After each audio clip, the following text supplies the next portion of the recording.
Hello friends, मैं हूं देव और मेरे चैनल द परफेक्ट स्टडी पे आप सबका बहुत बहुत स्वागत है। आज हम लोग पढ़ने वाले हैं हिस्ट्री, और हिस्ट्री में हम लोग आज पढ़ेंगे आधुनिक भारत।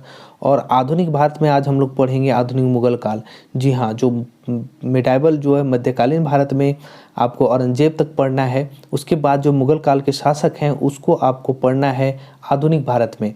तो आधुनिक भारत में शासनकाल बहादुर शाह प्रथम से लेकर बहादुर शाह जफर तक है, और इसके शासनकाल में क्या ऐसा इम्पोर्टेंट है, यही चीज़ आपको देखना है जो एग्ज़ाम के पॉइंट ऑफ व्यू से इम्पोर्टेंट है।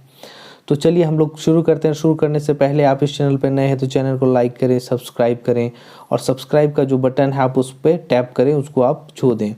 तो चलिए हम लोग शुरू करते हैं। पहले देखिए, अब बहादुर शाह प्रथम है, तो बहादुर शाह प्रथम का शासनकाल क्या हुआ, 1707 से लेकर 1712 ईस्वी में रहा। इस शासक का एक दो और नाम था, जो शाह आलम प्रथम था और मुअज्जम था। ये दो नाम इस शासक का था। बहादुर शाह प्रथम जो है शाह आलम प्रथम और मुअज्जम के नाम से भी जाना जाता था। देखिए, इसका इम्पोर्टेंट जो क्वेश्चन में पूछा, आपको एग्जाम में पूछा जाता है, वो है औरंगजेब के द्वारा लगाया गया जजिया कर इसके द्वारा हटाया गया था। भाई ये जजिया कर क्या है? जजिया कर आप लोग को पता होगा कि धार्मिक हिंदुओं के धार्मिक धर्म पर जो टैक्स लगाया गया था मुगल शासक के द्वारा, जो इसके पहले औरंगजेब के द्वारा लगाया गया था, वो कर जो है बहादुर शाह प्रथम ने हटा दिया था। तो इसकी एक पॉलिसी थी, अब हिंदुओं के बीच में अपनी भावना, अपना अच्छा जो है प्रेजेंटेशन देना, एक तरह से बोल सकते हैं कि उस चीज़ को अपना अच्छा एक व्यवहार बनाना, इसके लिए उन्होंने जजिया कर हटाया था। इसके पहले आपको जजिया कर लग चुका है, जो आपको मध्यकालीन भारत में पढ़ना है। तो ये दूसरी बार जजिया लगा था, जो औरंगजेब ने लगाया और बहादुर शाह प्रथम ने हटाया था। नेक्स्ट देखिए क्या है इस पॉइंट में, मृत्यु के बाद इसके चार पुत्र। जी हाँ, इसकी मृत्यु 1712 ईस्वी में जब हो गई तो इसके चार पुत्र जो जहादार शाह थे, अजीम उस शाह, जहाँ शाह और रफीउज शाह के बीच में युद्ध हो गई, और युद्ध हुई शासक बनने के लिए। लेकिन अब मुगल काल का जो नेक्स्ट शासक जो कौन बनेगा, तो चार पुत्रों में युद्ध हुई और उसमें से जो है जहादार शाह की जीत हुई, जो अगला शासक बना। तो भाई ये जब जीत इसकी हुई तो इसको तो कोई मदद किया है, मदद करने की वजह से ये शासक बना। तो किसने की थी? जब इसका शासनकाल भी देखिए 712 से 713, एक ही वर्ष का है। तो ये जो जुल्फिकार खां की मदद से शासक बना। आप देखते हैं जुल्फिकार खां है कौन। जुल्फिकार खां देखिए, हर मुगल कोर्ट में आपको जो मुगल कोर्ट हुआ करता था, आपको जहाँ पर शासन प्रणाली चलती थी, उसमें आपको बहुत सारा पार्टी होता था, और बहुत सारा पार्टी का, हर पार्टी का आपको नेतृत्व करता, जो लीडर चुन लिया जाता था। उसी में एक ईरानी पार्टी था। तो ईरानी पार्टी का जो है मुगल कोर्ट में ईरानी पार्टी का जो नेतृत्व करता है या फिर लीडर है, वो जुल्फिकार खां था, जिसने जहादार शाह को मदद की शासक बनने के लिए, और वो शासक बना। तो भाई उसी में और एक पार्टी थी आपको मुगल कोर्ट में, हिंदुस्तानी पार्टी, जिसका लीडर था अब्दुल्ला खां और हुसैन अली। तो ये दोनों जो है आपको मुगल कोर्ट में हिंदुस्तानी पार्टी का लीडर था। ये दोनों जो है आपको फर्रुखशियर को सहायता किए, और ये दोनों भाई जहादार शाह को मार दिए, ठीक है, ताकि फर्रुखशियर अगला शासक बन सका। क्यों भाई फर्रुखशियर ही क्यों बनेगा? ये दोनों भाई अगर मार सकते तो खुद क्यों नहीं बने? चूँकि ये उस कोर्ट में किसी पार्टी के लीडर थे, और फर्रुखशियर जो है, आप थोड़ा सा पीछे जाके देखिए, फर्रुखशियर जो है अजीम उस शाह का पुत्र था। जो बहादुर शाह का चार पुत्र में एक अजीम उस शाह था, उसी में एक पुत्र आप देखिए, उसी का बेटा अजीम उस शाह का पुत्र है फर्रुखशियर, ठीक है। फर्रुखशियर का शासनकाल क्या हुआ? 1713 से 1719 ईस्वी में हुआ। इसके शासनकाल में क्या हुआ? जब अब अब्दुल्ला खां और हुसैन अली की सहायता से ये शासक बना, तो उसने अब्दुल्ला खां को इलाहाबाद का उपराज्यपाल, अगर आप इंग्लिश मीडियम वाले देख रहे हैं तो डिप्यूटी गवर्नर, और हुसैन अली को बिहार का उपराज्यपाल नियुक्त किया गया। देखिए, इसे बरहा भी कहा जाता था। तो बरहा क्यों कहा जाता था? क्योंकि इसको 12 गांव दिया गया था।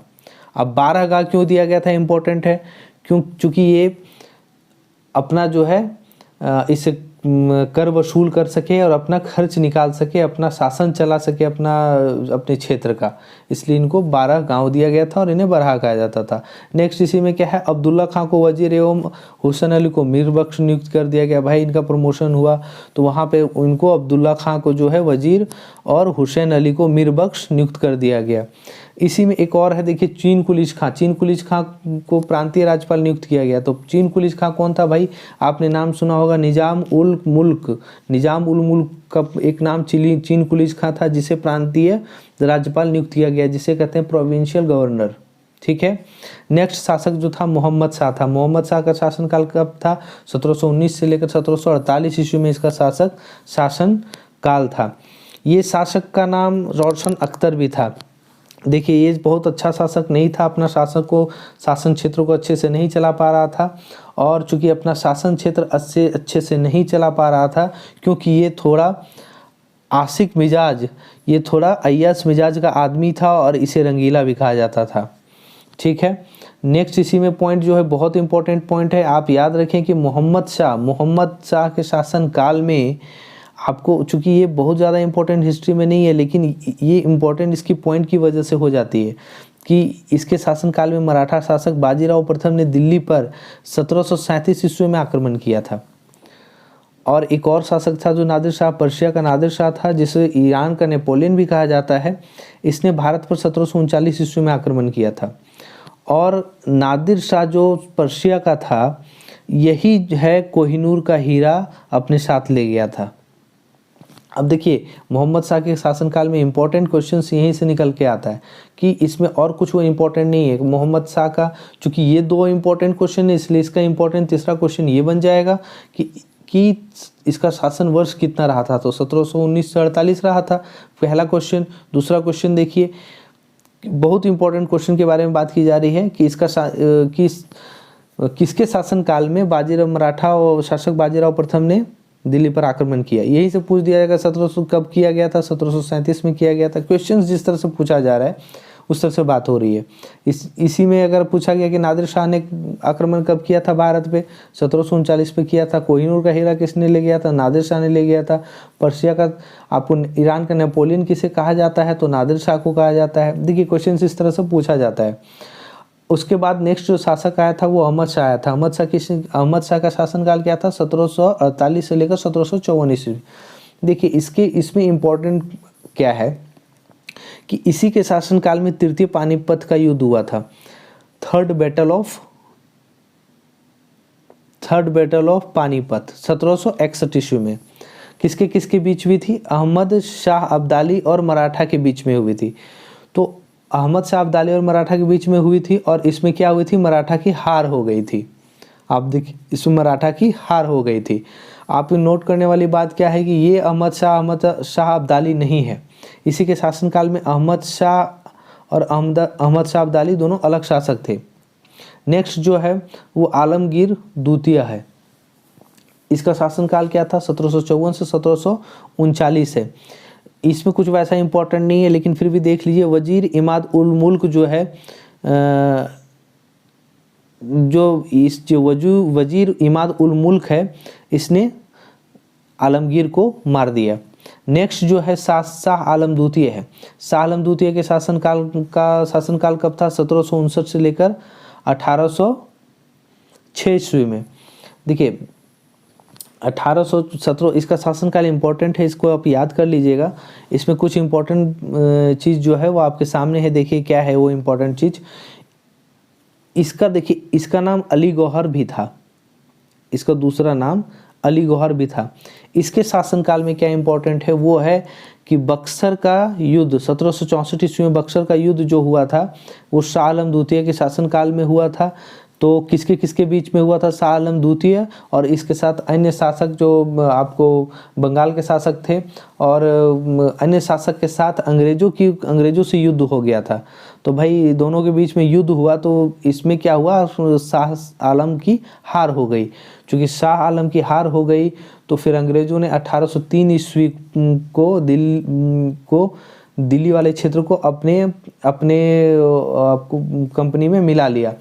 और इसको आप कह सकते हैं कि 1803 ईस्वी में अंग्रेजों ने दिल्ली पर आक्रमण कर दिया, जिससे क्या हुआ 1806 ईस्वी में शाह आलम द्वितीय की मृत्यु हो गई और उस क्षेत्र को अपने कंपनी में मिला लिया।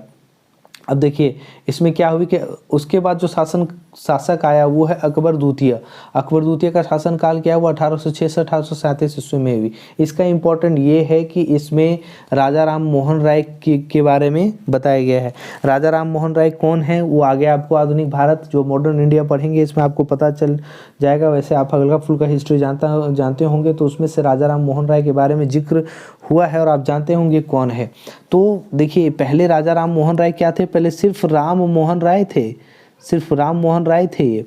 इनको राजा की उपाधि किसने दी, अकबर द्वितीय ने दी। राजा की उपाधि किसने दी, अकबर द्वितीय ने दी। तो आपको क्वेश्चन आ जाएगा कि राम मोहन राय को राजा की उपाधि किसने दी, तो आप बोलेंगे अकबर द्वितीय ने दी थी। द्वितीय याद रखिएगा, अकबर नहीं याद रखना है। बहादुर लास्ट देखिए आपको लास्ट शासक जो था बहादुर शाह द्वितीय था। बहादुर शाह द्वितीय को बहादुर शाह जफर भी कहा जाता है। इसका शासनकाल क्या था, 1837 से 57 था। आप थोड़ा सा इस बात को पॉइंट करेंगे कि 1857 ईस्वी में जो 1857 का विद्रोह हुआ था वहीं पर मुगल का शासनकाल खत्म हो गया था। तो 1857 में क्यों खत्म हो गया था भाई, वो अभी हम लोग देखेंगे।